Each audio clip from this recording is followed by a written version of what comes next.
नमस्कार दोस्तों, आपके अपने चैनल वॉइस ऑफ डेमोक्रेसी में आप सभी का स्वागत, इस्तकबाल और अभिनंदन। यह चैनल आपके अपने मुद्दों पर चर्चा करता है, आपके मुद्दों को पुरजोर तरीके से देश के सामने, सरकार के सामने लाने की कोशिश करता है। और आज का मुद्दा है देश का मुद्दा, एक ऐसा मुद्दा जो एक आम परिवार से जुड़ा हुआ मुद्दा है। क्या आप भी डिग्री ले ली है? क्या आप भी जनरल कॉम्पिटिटिव की तैयारी कर रहे हैं? क्या आप भी नौकरी तो करना चाहते हैं लेकिन नौकरी नहीं मिल रही है? हमारे देश में बेरोजगारी आर्थिक और सामाजिक रूप से काफी गंभीर मुद्दा है, लेकिन इस मुद्दे पर कोई भी चर्चा करने को तैयार नहीं है।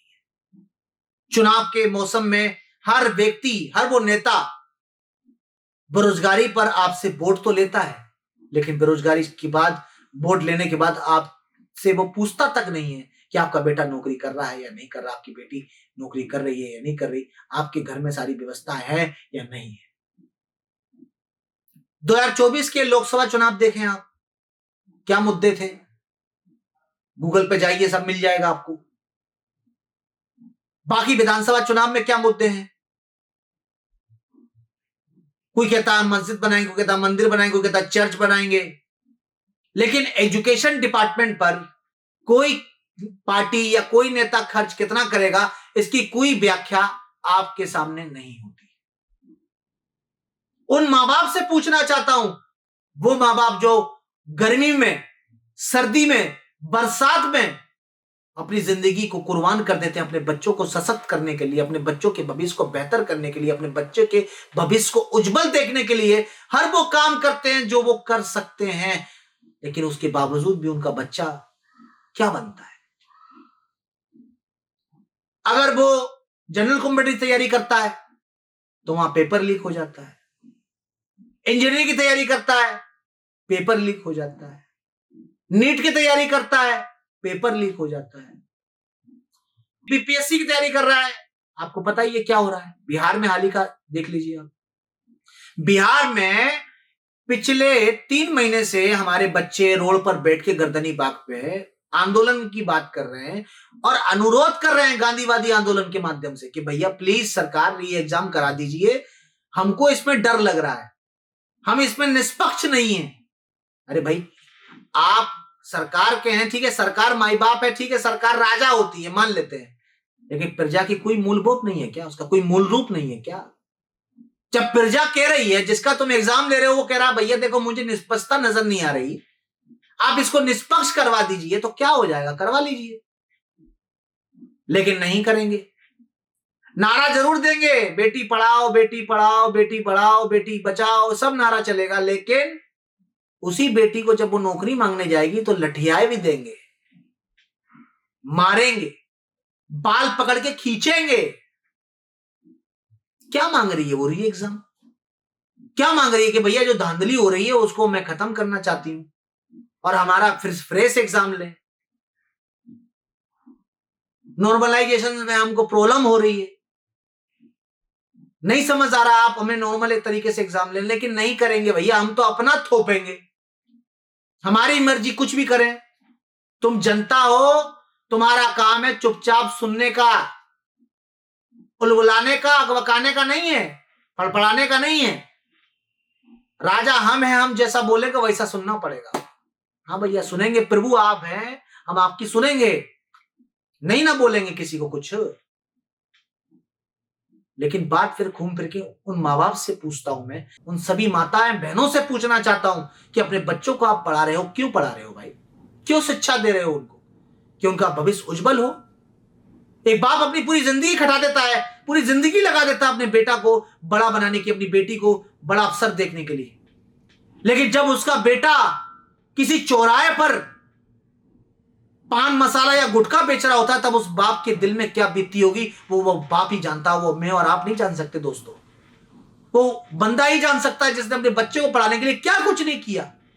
वो मां जान सकती है जिसकी बेटी पढ़ने के लिए कोचिंग जाती है, स्कूल जाती है, कॉलेज जाती है, और जब वो नौकरी के लिए जब उसका पेपर लीक हो जाता है तो फिर वो रोड पे बैठ के गांधीवादी तरीके से आंदोलन करती है, तो उसकी मां पर क्या बीती होगी कि उसकी बेटी, जवान बेटी, घर से बाहर निकलकर आंदोलन में उसे बैठना पड़ रहा है। वो तो नौकरी की चेष्टा कर रही थी, नौकरी की इच्छा जाहिर कर रही थी, लेकिन उसको नौकरी नहीं मिली। इस कस्मोकस में क्या होता है,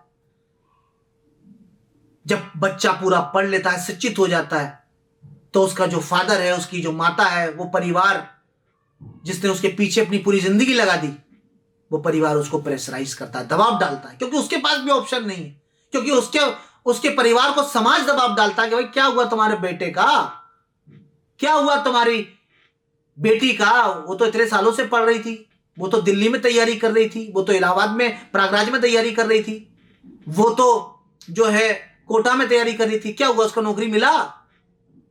फिर वो माँ बाप प्रेशराइज होकर, ग्रसित होकर अपने बच्चे से पूछते भाई क्या हुआ? बच्चा कहता है भाई मैंने एग्जाम की तैयारी की, एग्जाम का फॉर्म भरा, लेकिन पेपर लीक हो गया।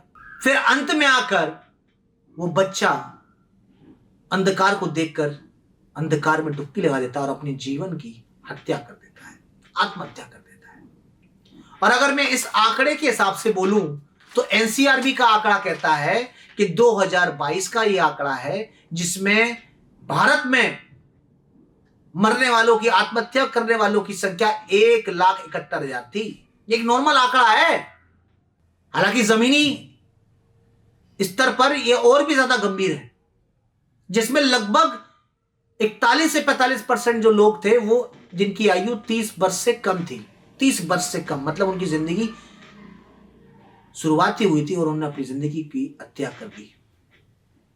अगर कहीं नौकरी निकल जाए, किसी कंपनी में प्राइवेट नौकरी निकल जाए, तो वहां लाइन लग जाती है सैकड़ों की। किसी सरकारी दफ्तर में कोई नौकरी की वैकेंसी निकले 5, तो फॉर्म भरने वालों की तादाद होगी 1 लाख। पोस्ट है 10, फॉर्म भरेंगे 10 लाख। अब सोचिए कितना भयानक और भयावह रूप होती जा रही है बेरोजगारी। जब हमारा देश आजाद हुआ उसके बाद से नेताओं ने हमेशा आपको ठगने का काम किया। 5 लाख नौकरी देंगे, 10 लाख नौकरी देंगे, 20 लाख, 2 करोड़ नौकरी देंगे, लेकिन बाद में क्या हुआ ये बताने की मुझे जरूरत नहीं है। बाद में आपको धर्म, जाति, मजहब इन सब में बिठा दिया। और उन माता पिता से पूछना चाहता हूं जो अपने घर में टीवी लगाकर ये देखते हैं, बड़े बड़े न्यूज चैनल को, क्या देख रहे हो आप? आपका मुद्दा वो उठाते हैं, अलग अलग तरह के जो विषय हैं, वो टॉपिक है, एक ब्रेकिंग न्यूज चला करके आप अपनी टीआरपी बनाने के लिए आपके माइंड को सेटअप कर रहे हैं, ताकि आप अपने ओरिजिनल मुद्दे से, जिससे आप ग्रसित हैं, जिससे आप परेशान हैं, उन मुद्दों से आपका ध्यान भटक जाए। फिर आप विभाजित हो जाते हैं। पहले विभाजित होते हैं आप धर्म में, फिर विभाजित होते हैं जाति में, फिर विभाजित होते हैं पार्टी में। फलानी धर्म का हूं तो मैं इसको पार्टी को लाइक कर रहा हूं, दिखाने जात का हूं तो मैं इस पार्टी को लाइक कर रहा हूं। पार्टी को लाइक करें नहीं करें वो आपकी अपनी रुचि है, लेकिन आप भी तो इस देश के नागरिक है, आपका बच्चा भी तो बेरोजगार है। ठीक है, एक एमएलए, एमएलसी, राज्यसभा सांसद, लोकसभा सांसद, विधायक, ये सब के सबके बच्चे तो आजकल कहीं ना कहीं व्यवस्था कर ही लेंगे। उनके फादर जो विधायक हैं या कोई पद पर है, वो अपने बच्चों को व्यवस्था करके कहीं ना कहीं सेट कर देंगे। लेकिन तुम्हारा क्या होगा, मेरा क्या होगा, हम सबका क्या होगा? अगर हम अंतर्राष्ट्रीय श्रम जो रिसर्च करता है उसके आंकड़े को पढ़े तो आप उसका आंकड़ा क्या कहता है? उसका आंकड़ा कहता है भैया लगभग 15 से 24 वर्ष की आयु के लोग की जो बेरोजगारी दर है भारत में वो 30% है। मतलब समझे 150 करोड़ की आबादी में अगर 30-35% लोग भी बेरोजगार हैं तो मतलब 50 से 60 करोड़ लोग बेरोजगार है भैया। अब साबित हो सकता है कि हमारे देश की स्थिति क्या है। 80 करोड़ लोग 5 किलो राशन पर टिके हुए हैं। अच्छा, एक बदलाव और मैं देखता हूं खासतौर पर युवाओं में।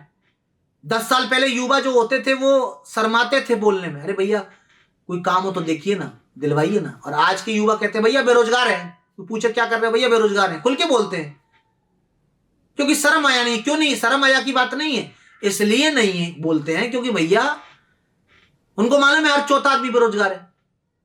पहले मोहल्ले में परिवार का आदमी कहते देखो ना गुप्ता जी का बेटा इतना कर लिया, वो देखो शर्मा जी की बेटी इतना आगे निकल गई, वो देखिए खान साहब का जो है बेटा जो है इंजीनियर बन गया।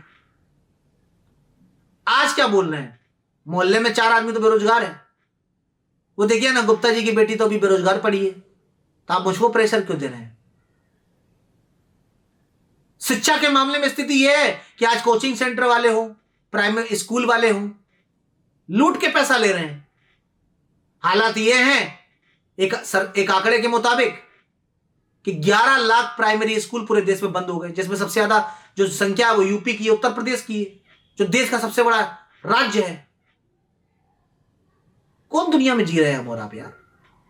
क्या हमारा आपका मूल उद्देश्य जो है, क्या हमारा ये मुद्दा नहीं है? क्या हमें सुख सुविधाएं नहीं मिलनी चाहिए? अरे हमसे चुनकर ही एक देश पे सरकार बनती है, एक राज्य में सरकार बनती है, एक जिले में जो है नगर निगम तैयार होता है, उसकी इकाई अलग बनती है, उसका भी चुनाव होता है। गांव में मुखिया का चुनाव होता है, लाखों करोड़ों रुपए लोग फूंक देता है मुखिया चुनाव में के लिए, विधानसभा के विधायक के लिए, सांसद के लिए, और आप पीछे करते हो नेताजी जिंदाबाद, भैया जी जिंदाबाद, तो पता चलता है बाद में जो है आपकी स्थिति की हालत खराब है। कितनी बेरोजगारी, अगर आपको यकीन नहीं है ना दोस्तों, तो आप सुबह उठिए, अपने किसी भी जिले में रहते हैं, किसी भी गांव में रहते हैं और आप मेरा वीडियो देख रहे हैं, तो आप अपने चौराहे के किसी भी इलाके में जाएं, आपको वहां दिखेगा कितने लोग सुबह सुबह मजदूरी मिस्त्री का काम करने के लिए लाइन में लगे रहते हैं, लाइन में लगे हुए हैं। नौकरी नहीं मिल रही लोगों को, काम करने के लिए तैयार है, मजदूर इतने मजबूर है कि मजदूर बनने के तैयार है, क्योंकि स्थिति खराब है, परिवार को चलाना है। बेरोजगारी मुद्दा कोई छोटा मुद्दा नहीं है, बहुत बड़ा मुद्दा है। इस पर अगर हम चर्चा से बात करें तो फलाने सरकार, ढिकाने सरकार, मैं किसी सरकार के विरोध में नहीं बोलना चाहता, ना विपक्ष के विरोध में, मैं हम और आपके मुद्दे पर बात करना चाहता हूं। ना मैं सरकार की नीति पर जाना चाहता हूं, ना विपक्ष की नीति पर जाना चाहता हूं। आजादी के बाद बाकी सरकारों ने क्या किया, आजादी अभी वर्तमान सरकार क्या कर रही है, इस पर भी जाना नहीं चाहता। अगर ये सब कुछ सब लोग करते तो आज देश की हालात ये नहीं होते, देश में इतनी बेरोजगारी नहीं होती, सीधी सी बात है। और आज हम सबको इकट्ठे होकर एक साथ एक सुर में सरकार से जवाबदेही लेनी है कि क्यों हमारा देश बेरोजगारी से इतना ग्रस्त है, क्यों हमारे देश के युवा आत्महत्या करने को मजबूर हैं, क्यों हमारे देश के युवाओं का जिंदगी, उनका भविष्य अंधकार में नजर आ रहा है। ये सवाल पूछना हम सबका दायित्व है, कर्तव्य है। और भी इस मुद्दे पर हम दूसरा एपिसोड बनाएंगे और आपको सरकारी आंकड़ों के साथ हम बात करेंगे। लेकिन अगर आपको भी अपनी कोई ओपिनियन, कोई राय आप देना चाहते हैं सर इस मुद्दे पर, और भी ज्यादा बोलने के लिए, और भी कुछ आपके पास है, तो आप मुझे कमेंट करके विस्तृत तौर पर दें। मैं पूरी कोशिश करूंगा आपकी बात को इस वीडियो के एपिसोड के माध्यम से जनता तक पहुंचाऊं। और अगर आपको हमारा वीडियो, हमारा मुद्दा ये समझ आ रहा है, पसंद आ रहा है, और आप हमारे वीडियो के माध्यम से अपनी आवाज को बुलंद करना चाहते हैं, तो प्लीज इस वीडियो को लाइक करें, अपने दोस्तों से टैग करें और तमाम बेरोजगारों से टैग करें, जो बेरोजगार लोग अपने देश के लिए कुछ करना चाहते हैं, जो बेरोजगारी के आलम में इतने चूर हो गए हैं कि अब उन्हें अपनी जिंदगी में सिर्फ अंधकार नजर आता है। उन बेरोजगारों से टैग करिए इस वीडियो को, जो वाकई में अपनी आवाज को बुलंद करना चाहते हैं और देश के सूबे से सवाल पूछना चाहते हैं, देश के राजघरानों से, जो राजनेता है उनसे सवाल पूछना चाहते हैं। और अगर आपने हमारे चैनल को सब्सक्राइब नहीं किया है तो अभी आप इस चैनल को तुरंत सब्सक्राइब करें, और इस मुद्दे पर विस्तृत चर्चा आने वाले एपिसोड पे हम और आप करेंगे। तब तक के लिए अपने आप का ख्याल रखें, सुरक्षित रहें, और मैं उन युवाओं से भी खासतौर पर अपील करूंगा कि प्लीज जिंदा रहें, जीवन को मरण में ना बदले, जीवन की हत्या ना करें, जिंदा रहकर अपने हक की लड़ाई लड़ें। क्योंकि ये देश जो आजाद हुआ है, अगर लोग मर जाते जो हमारे स्वतंत्रता सेनानी थे, तो ये देश आजाद नहीं होता। अपनी जिंदगी उन्होंने कुर्बान की आजादी के लिए, और आज हमें इस आजादी के अमृत महोत्सव में मिलकर एक और आजादी लेनी होगी, जो बेरोजगारी की से परेशान ग्रस्त जो हमारा देश है, इससे आजादी हमें लेनी होगी। और आप भी इस मुहिम से जुड़ना चाहते हैं तो प्लीज आवाज को बुलंद करें, क्योंकि हमारी आवाज आपकी आवाज मिलकर ही हम बनेंगे इस देश की आवाज। जय हिंद।